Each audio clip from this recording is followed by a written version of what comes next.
Hello, everyone. Welcome to part 4 of our series on NLU and IR. The screencast will be the second among 3 of our videos on neural information retrieval. Just to recap, this is the functional view of neural IR that we left in the previous screencast. Our model will take a query and a document and will then output a score that will estimate the relevance of this document to the query. We will sort the documents by decreasing score to get the top K results. Let's begin with a very effective paradigm for building neural IR models, namely query-document interaction. So given a query and a document, we'll tokenize them, and then we'll embed the tokens of each into a static vector representation. So these could be glove vectors, for example, or the initial representations of BERT. We'll then build what is called a query document interaction matrix. This is typically nothing but a matrix of cosine similarities between each pair of words across the query and the document. Now that we have this matrix, we just need to reduce it to a single score that estimates the relevance of our document to this query. To do this, we'll just learn a bunch of neural layers, like convolution or linear layers with pooling, until we end up with a single score for this query document pair. Many IR models out there fall in this category, especially ones that were introduced between 2016 through 2018 or 2019. With enough training data, query document interaction models can achieve considerably better quality than bag of words models like BM25. And they can actually do that at a reasonable increase, moderate increase in computational cost. So as discussed in the previous screencasts, these models are typically used as the last stage of a re-ranking pipeline. And in particular, in this figure here, they're used to re-rank the top 1,000 messages retrieved by BM25.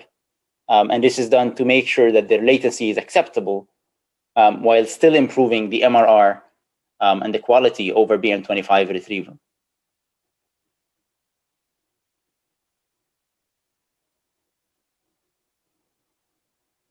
More recently, in 2019, the IR community discovered the power of BERT for ranking.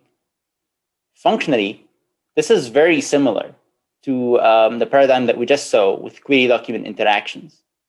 So here we're going to feed BERT the query and the document as one sequence with 2 segments, one segment for the query and one segment for the document as shown. We'll run this through all the layers of BERT, and we'll finally extract the class token embedding from BERT and reduce it to a single score through a final linear head on top of BERT. As you can probably tell, this is nothing but a standard BERT classifier, where we're going to take the scores or the confidence, that's the output of the classifier, and use it for ranking our messages. And like any other task with BERT, we should first fine-tune this BERT model with appropriate training data before we use it for our task. We've discussed how to train neural IR models in the previous screencast, so refer to that if you'd like. So this really simple model on top of BERT was the foundation to tremendous progress in search over the past 2 years. And in particular, it's worth mentioning the first public instance of this, which was in January of 2019 on the MS Marco passage ranking task. Here, Nogueira and Cho made a simple BERT-based submission to the leaderboard of MS Marco that demonstrated dramatic gains over the previous state-of-the-art submitted just a few days prior. By October of 2019, almost exactly 1 year after BERT originally came out, Google had publicly discussed their use of BERT in search, and Bing followed soon after, in November of the same year.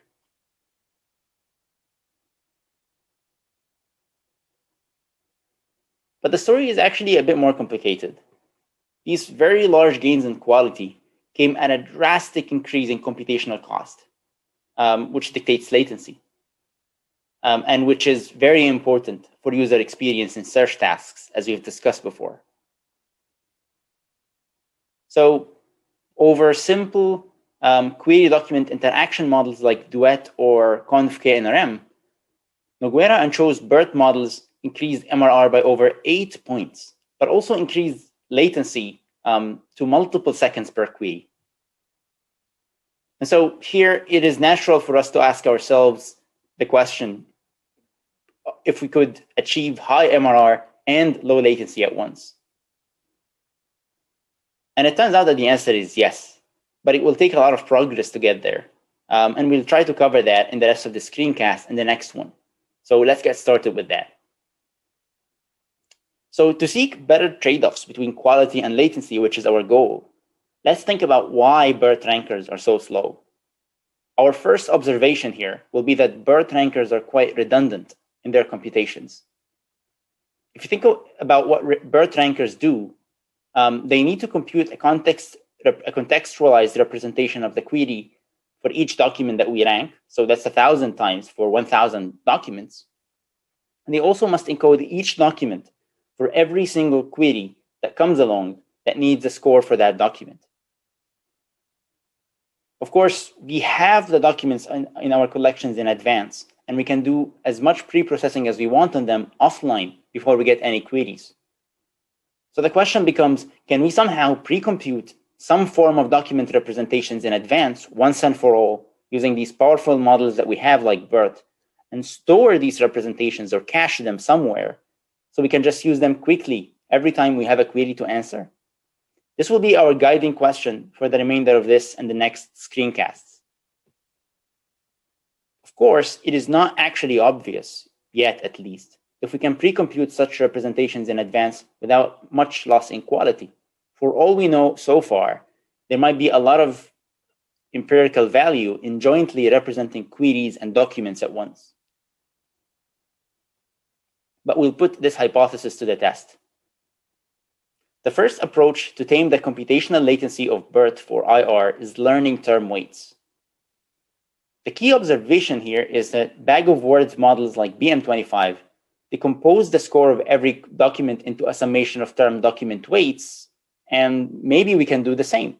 So can we learn these term weights with BERT in particular? A simple way to do this would be to tokenize the query and the document, feed BERT only the document, and use a linear layer to project each token in the document into a single numeric score. The idea here is that we can save these document term weights to the inverted index, just like we did with BM25 in classical IR, and quickly look up these term weights when answering a query. This makes sure we do not need to use BERT at all when answering a query, as we just shifted all of our BERT work offline to the indexing stage. So this can be really great. We now get to use BERT to learn much stronger term weights than BM25. And DeepCT and Doc2 query are two major models under this efficient paradigm. As the figure shows at the bottom, they indeed greatly outperform BM25 in MRR, but actually they have comparable latency because we're still using an inverted index to do the retrieval. However, the downside is that our query is back to being a bag of words, and we lose any deeper understanding of our queries beyond that. So our central question remains whether we can jointly achieve high MRR and low computational cost. And as we said before, the answer is yes. And to do this, we'll discuss in the next screencast two very exciting paradigms of neural IR models that get us close to this goal.